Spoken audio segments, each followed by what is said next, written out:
കണ്ണൂർ ജില്ലയിലെ പുരാതനവും വ്യത്യസ്തതകൾ നിറഞ്ഞതുമായ ഒരു ക്ഷേത്രമാണ് മുണ്ടായംപറമ്പ് തറയ്ക്കുമീത്തൽ ഭഗവതി ക്ഷേത്രം. ഉച്ചയ്ക്ക് ശേഷം ദേവി വിശ്രമിക്കുന്നതിനാൽ ഇവിടെ ഒച്ചയുണ്ടാക്കാൻ പാടില്ല. തെയ്യങ്ങൾക്ക് അകമ്പടിയായി ചെണ്ട കൊട്ടാത്ത ഒരു അപൂർവ ക്ഷേത്രമാണിത്. പൂവൻ കോഴികളെ നടക്കി വയ്ക്കുന്നത് ഇവിടത്തെ ഒരു പ്രധാന വഴിപാടാണ്. ഇനി ഇന്നത്തെ ദീപാരാധന കാഴ്ചയ്ക്കായി ക്ഷേത്രാങ്കണത്തിലേക്ക് പോകാം.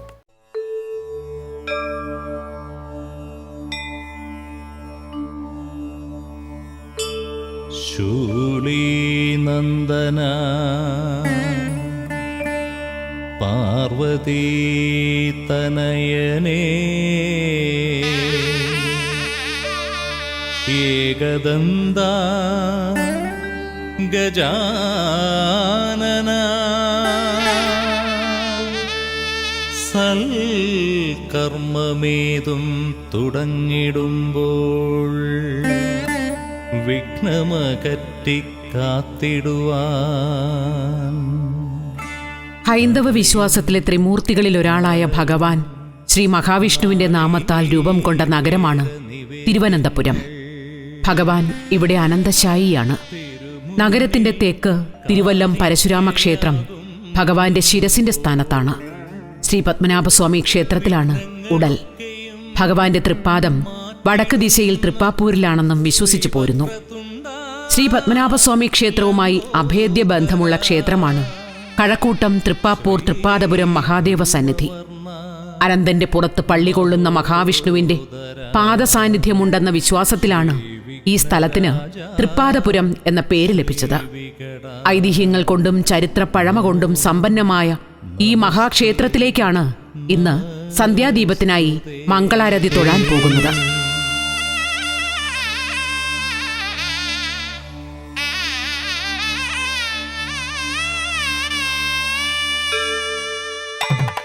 നഗരത്തിനുള്ളിലായിട്ടും ഇന്നും ഗ്രാമഭംഗി വിട്ടുപോകാത്ത പ്രശാന്തമായ അന്തരീക്ഷമാണ് തൃപ്പാദപുരം ക്ഷേത്ര പരിസരമാകെ.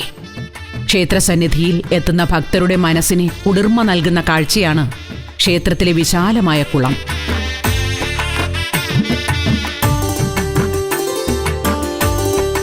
പ്രധാന ശ്രീകോവിലിന്റെ ഇടതുഭാഗത്ത് പാറപ്പുറത്ത് ചതുരാകൃതിയിൽ ഒരു ചെറിയ ശ്രീകോവിലുണ്ട്.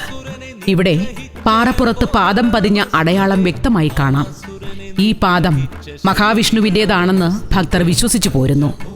ഈ സ്ഥലത്തിന് തൃപ്പാദപുരം എന്ന പേരുണ്ടാകാൻ കാരണം ദേവന്റെ പാദസാന്നിധ്യമാണെന്നതിന് ഒരു തെളിവ് കൂടിയാണത്.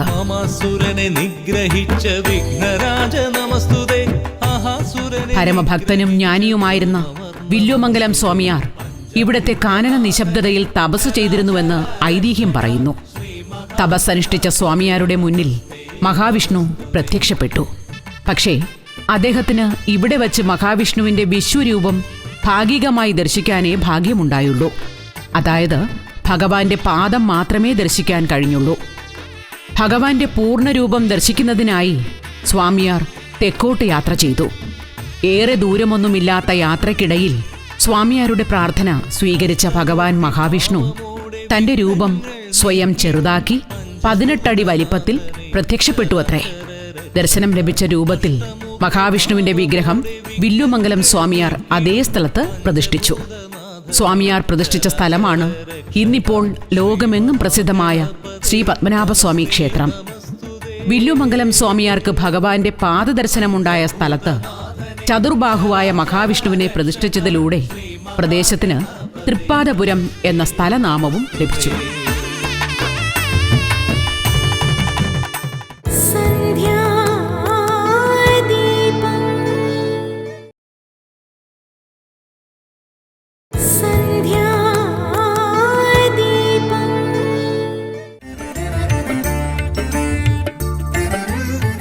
തൃപ്പാദപുരം ക്ഷേത്രത്തിൽ ശ്രീ പരമേശ്വരന് കിരാതമൂർത്തി ഭാവമാണ്. വട്ടക്കോവിൽ മാതൃകയിലുള്ള ക്ഷേത്രത്തിൽ കിഴക്കോട്ട് ദർശനമായാണ് ഭഗവാൻ ഭക്തർക്ക് ദർശനം നൽകുന്നത്. ഭഗവാന് തൊട്ടുമുന്നിൽ നമസ്കാര മണ്ഡപം. മണ്ഡപത്തിന്റെ മച്ചിലെ അഷ്ടദിക്പാലകരുടെയും ബ്രഹ്മാവിന്റെയും ദാരുശില്പങ്ങൾ പൗരാണിക പാരമ്പര്യം വിളിച്ചു പറയുന്നു. ഉത്തരക്കെട്ടിൽ മുകളിലത്തെ കോണുകളിൽ വ്യാളി രൂപങ്ങളും ഗജമുഖങ്ങളും അടക്കം നിരവധി ക്ഷേത്രശില്പങ്ങൾ മനോഹരമായി കൊത്തിവെച്ചിട്ടുണ്ട്. അതുപോലെ തന്നെ നാലമ്പലവും ബലിക്കല്ലും ബലിക്കൽപുരയും കൊടിമരത്തിന്റെ പ്രൗഢി ക്ഷേത്രത്തിന്റെ പഴമയുടെ മഹത്വം വിളിച്ചു പറയുന്നു. വിഘ്നേശ്വര നിന്നവതാര മഹാദേവന് അഭിമുഖമായി അകലെയല്ലാതെ കിഴക്കുമാറിയാണ് മഹാവിഷ്ണു ക്ഷേത്രം. മഹാദേവനെ കാണത്തക്ക വിധം പടിഞ്ഞാറോട്ട് ദർശനമായാണ് മഹാവിഷ്ണുവിന്റെ പ്രതിഷ്ഠ. പ്രപഞ്ച പരിപാലനത്തിന് ഉടമകളായ ഇരുദേവന്മാരും മുഖാമുഖമായി വന്നതിന് പിന്നിലുമുണ്ട് ഐതിഹ്യം. സതീ വിരഹം മൂലം കോപാന്ധനായ മഹാദേവൻ തന്നെ അപമാനിച്ച ദക്ഷന്റെ അഹങ്കാരത്തിന് പകരം ചോദിക്കാൻ തുനിഞ്ഞു. അതനുസരിച്ച് ഭഗവാൻ തൃക്കണ്ണിൽ നിന്ന് ഭദ്രകാളിക്ക് ജന്മം നൽകി. അതിനുശേഷം കോപിഷ്ഠനായ മഹാദേവൻ ഈ ക്ഷേത്രത്തിൽ കുടികൊള്ളുന്നു എന്നാണ് സങ്കല്പം. ശ്രീ പരമേശ്വരന്റെ കോപം ശമിപ്പിച്ച് ഭഗവാനെ സാത്വിക ഭാവത്തിലെത്തിക്കാൻ മഹാവിഷ്ണുവിനായി പ്രത്യേകം ശ്രീകോവിൽ പണിത് പ്രതിഷ്ഠിച്ചുവെന്നും സങ്കല്പമുണ്ട്.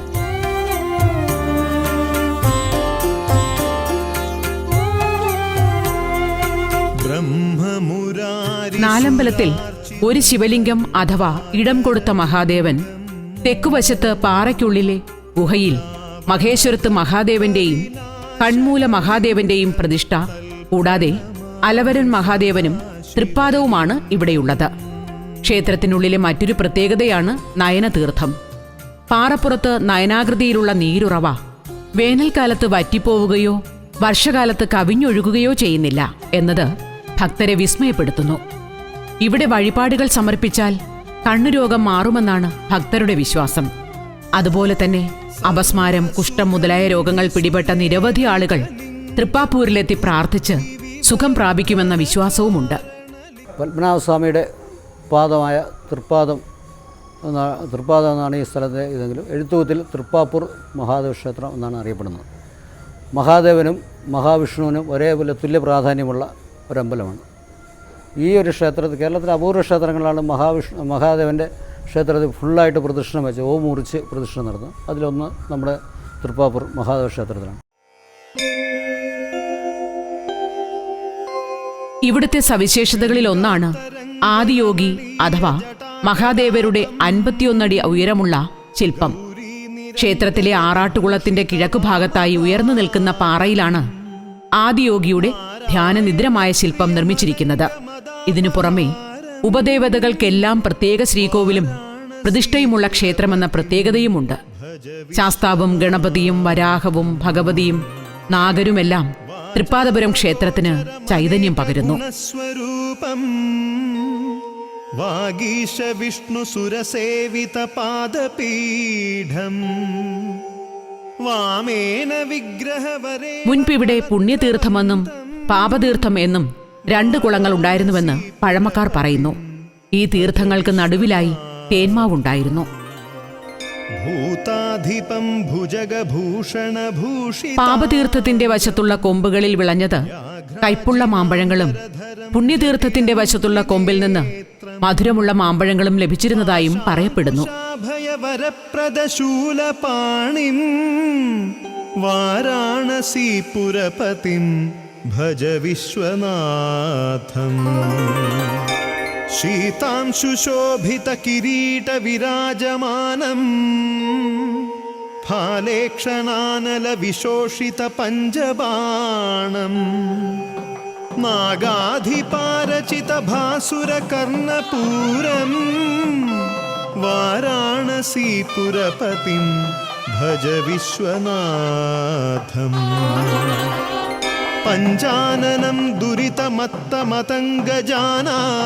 ശിവരാത്രിയോടനുബന്ധിച്ച് 7 ദിവസം നീണ്ടുനിൽക്കുന്ന ഉത്സവത്തിന് പുറമെ 8 ദിവസവും 10 ദിവസവും വീതം നീണ്ടുനിൽക്കുന്ന വേറെ 2 ഉത്സവങ്ങൾ കൂടി തൃപ്പാദപുരം മഹാദേവ ക്ഷേത്രത്തിൽ ആഘോഷിച്ചു വരുന്നു.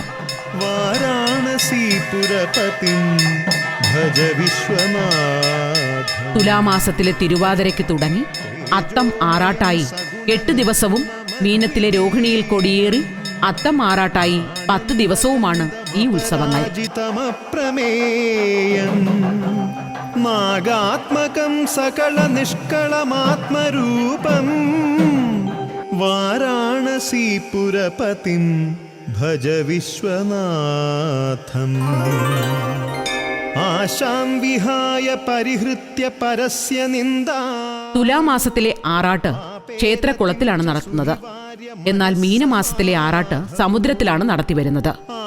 ശ്രീ പത്മനാഭസ്വാമിയുടെ ആറാട്ട് ശംഖുമുഖം കടലിൽ നടക്കുന്ന ദിവസം തൃപ്പാദപുരത്തു നിന്നും ഭഗവാനും കടൽക്കരയിലെത്തി ആറാട്ട് നടത്തുന്നു എന്നതും മറ്റൊരു പ്രത്യേകതയാണ്. മാത്രവുമല്ല, ഒരേ വർഷത്തിൽ വ്യത്യസ്ത ആചാരാനുഷ്ഠാനങ്ങളോടെ 2 മാസങ്ങളിലായി കൊടിയേറ്റി ഉത്സവം നടത്തുന്ന കേരളത്തിലെ ഏക ക്ഷേത്രമാണ് തൃപ്പാപ്പൂർ തൃപ്പാദപുരം മഹാദേവ ക്ഷേത്രം.